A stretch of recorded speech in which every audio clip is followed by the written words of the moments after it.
elit tarifda eng arzon zakaz nechi pul? Navbatdagi zakaz ketyapmiz. Qaratish. Faqat podachasi qimmatroq bo'lib ketdi.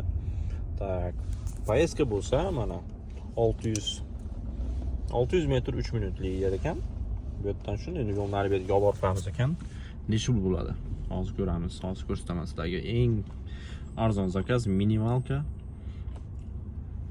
Moskva Maybach elit tarif. Eng arzon zakazimiz 3 minutga ham bo'lmasdan bo'ldi.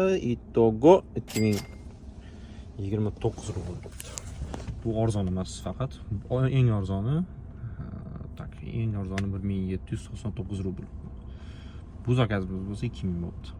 Aslida eng qimmat zakaz qancha bo'lgan kommentariyada yozib qoldiringlar. Taksida yurgan bo'lsanglar ham, taksida ishlagan bo'lsanglar ham kommentariyada kutib qolaman. Undan keyingilarda inshaalloh eng qimmatini ko'rsatishga harakat qilamiz.